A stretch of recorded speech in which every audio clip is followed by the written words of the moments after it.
Powered by the Montana Television Network. This is the 5:30 News on Q2, Montana's news leader.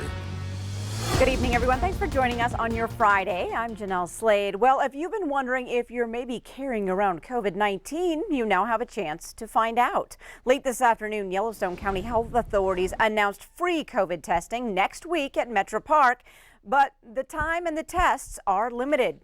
As most of the state's tribes and several counties have already jumped in on community surveillance testing, Riverstone Health will offer it next weekend. Health officials tell us they have 2,000 tests as of right now, but there could be more tests and testing days in the future. Public testing will take place from 9 a.m. to noon on Saturday, June 20th, in the upper parking lot at Metro Park. Now, community surveillance testing across the state is part of Governor Steve Bullock's reopening plan for Montana. A doctor's order is not needed. However, only people without COVID-19 symptoms and the ability to swirl a Q-tip-like swab in each nostril will be tested. The testing will help public health do a better job of preventing community spread of the virus. The test is a molecular PCR test, not an antibody test. It will only indicate if an individual has the virus at the time, not if they have had the virus in the past. You would expect that the numbers of positive would be very small, but you wouldn't expect it to be zero. And so that does help because we know there's people who are asymptomatic who are positive for the disease. And so it kind of helps us get a little handle on what might be going on, and also, again, to get an early jump on contact tracing and prevention of further outbreaks. Riverstone Health will notify all Yellowstone County participants of their test results. Again, that testing is scheduled for June 20th at Metro Park from 9 a.m. or until noon, or until the 2,000 tests run out. Well, it appears the state, including Bighorn County, is seeing a bit of relief. Bighorn County health officials tell me there are no new confirmed tests today. 15 people have recovered, and there are now just 8 confirmed active cases in the county. Elsewhere in the state, as the state confirms 10 new cases, Gallatin County reports 18 recoveries this afternoon. Between the two communities, the confirmed active cases across Montana have been almost cut in half. And an update, state lab test results came back negative for 2 inmates at Montana's women's prison. The women tested presumptive positive on Tuesday. Now, the Department of Corrections says the state will conduct more investigation due to the conflicting test results. Well, heading into a hot weekend, pools will likely be popular destinations. Billings City pools have been open for more than a week under phase 2 of the reopening guidelines. Rose Park, along with South Park pools, can operate at 75% capacity. Distancing is required in and out of the pool. Locker rooms, restrooms, and showers are being disinfected, and shower time is also limited. That's according to the Yellowstone County Health Office. Pools are still good. As of now, we know of no confirmed cases that have been transmitted at the swimming pool or anything like that. Doesn't mean it can't happen, but it just hasn't been documented. So we have to be careful. And that just means doing what we're doing, keeping socially or physically distanced at least 6 feet. Wear facial coverings. I know it sounds strange, but it makes a lot of sense. I've been to the pools too, and I've seen them spraying down the handrails and the doorknobs and things. And that's really what we need to do. We need to rely on each other. Wading pools at Pioneer and Hawthorne Parks opened Monday, also at 75% capacity. Spray grounds at North Terry Highland and Castle Rock Parks will not open until phase 3. Well, now turning to Chief Forecaster Bob McGuire. And Bob, the heat is on. Oh yeah, that heat wave we've been talking about, it has arrived. It is here. Let me show you just how hot it is in Billings right now. That's right, 92 degrees, and we're not alone. Look at all the 90s out there. You see 92 over in Jordan, 90 at Miles City. You see 90 over at Helena, so very toasty. 95 right now in Sheridan, and Worland also reporting 97 degrees. Now, our forecast, according to the National Weather Service, we're forecasting 93 in Billings. The record is 96, set back in 1936. Livingston, we're forecasting a high of 89, 93 in Miles City, and 92 over in Sheridan. You can see the respective records there. Tomorrow, we're going up to 95 in the Billings area. The record high is 98, set back in 1959, and 85 for Livingston. Their record is 92, set in 1959. 97 in Miles City. The record is 103. We'll see what happens if they're 94 degrees in Sheridan. Their record is 98. So we'll have your forecast for that. And then after that, everything starts to cool down and change. We'll chat about it coming up in a few more minutes. All right, thanks so much, Bob. Well, one man is dead, 2 people are in custody, and an investigation is underway after a murder in Central Billings overnight. Police were called to a home at 612 Terry Avenue just after 1 o'clock this morning, where they found a 36-year-old Billings man dead from an apparent stab wound.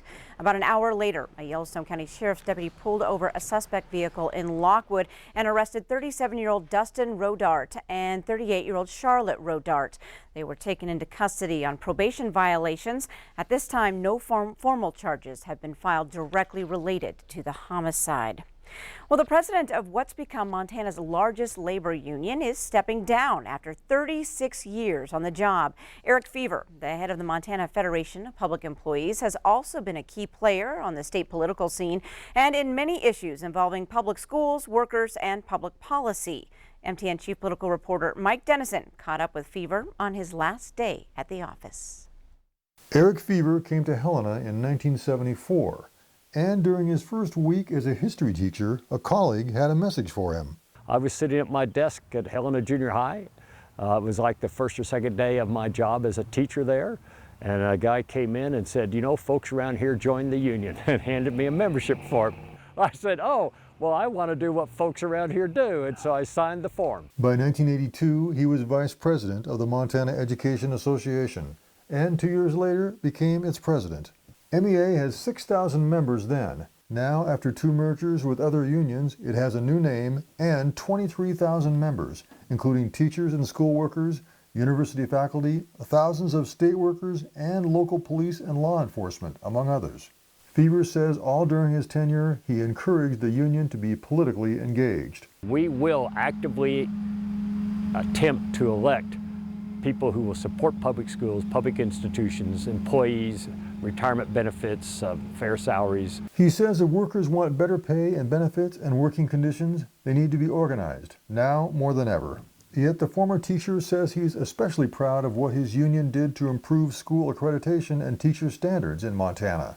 And now he says it must play a role in helping bring kids back to school this fall in the wake of closures brought on by the coronavirus pandemic. I think our schools are excellent on balance, but they now face a very serious impediment to delivering that excellence going forward. In politics, the union mostly works to elect Democrats because, Fever says, they more strongly support what the union supports: public institutions, organized labor, good government, and paying for the government that people want. He says he'll still be working for those ideals, but not as union president. He's stepping down and will be succeeded by former state representative and teacher Amanda Curtis. On Friday morning, however, Fever still had a few hours left to occupy the office across the street from the Capitol, where he's been since 1984. Reporting from Helena, Mike Dennison, MTN News. Thanks so much, Mike. Now, Fever is also a Vietnam veteran, combat veteran, serving as an Army medic in 1969. A 101-year-old World War II veteran who has been touring the country was honored today as he visited the state capitol. Sidney Walton arrived in Helena this morning, where he was greeted by Mayor Wilmot Collins. Walton and his family were then transported to the state capitol, where he met with Governor Steve Bullock. Walton has visited 31 state governors over the last 2 years and is hoping to meet with the other 19. His family says he's taking these tours as a way to raise awareness of the remaining veterans who fought in World War II. How do you feel when hundreds of people come out to support you and thank you for your service? How does that make you feel? Oh, it makes me feel real good.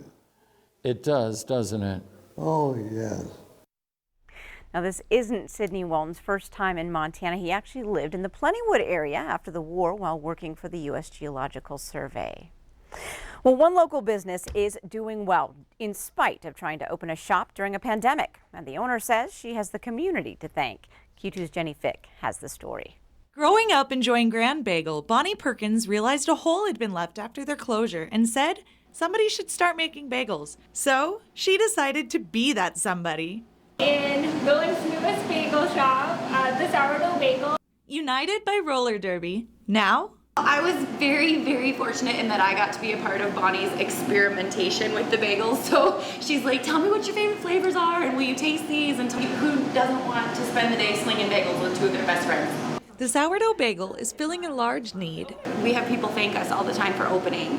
Either they're on their way to court or they're on the way to work, and it's very important to those people an experience. We want them to start their day off great. We want to know their names when they come in and know what their usual is. We boil them before we bake them, which gives them that nice crust. Through this process, the sourdough bagel is even filling some needs they didn't know existed. They have had a very positive response from the Jewish community in Billings. Really flattered. I've been invited to Yom Kippur and, to bring them bagels for that. And it's really touching. Her dream would be to eventually expand. Franchise, but maybe not say they have to pay me, but give people instructions on the bagel cart, give them my recipe, have like little sourdough bagels all over the country. Open for a little over a month, continuing to sell out regularly. Actually thinking of putting a game camera, like for wild game. Similar to an eagle hatch cam in real time. Like the bagels aren't all beautiful. They're all handmade. They don't all come out perfect. Our hands are in it. We are sharing our love. Came customers who call me Bonnie Bagels. Like we say this is a no sorry zone. Because sometimes when people are waiting in line and they get up and they don't know what they want and they say, sorry, and we say, no, like take your time. We don't want you to feel sorry for existing here. Come in and they're paying it forward for the healthcare workers, the police and firefighters, for all the grocery store and gas attendant folks. And it's been really, really awesome to see that side of Billings. In downtown Billings, Jenny Fick, MTN News. All right, thanks so much, Jenny. The sourdough bagel is located at 219 North 29th Street. The shop will feature different seasonal flavors as well, that the ladies can personally vouch for the jalapeno, and Jenny said she really liked the pretzel. Well, ahead on tonight's 5:30 News, a trip down memory lane with Charlie Pride as he talks about his rise despite issues of racial equality. And in sports, Scott shows us the moment teams have been waiting for at Amon Park. Crews are laying turf for soccer and lacrosse. You're watching MTN News with Jeanelle Slade and Russ Riesinger. Storm Tracker weather with Bob McGuire. And sports with Scott Green. This is the 5:30 News on Q2, Montana's news leader.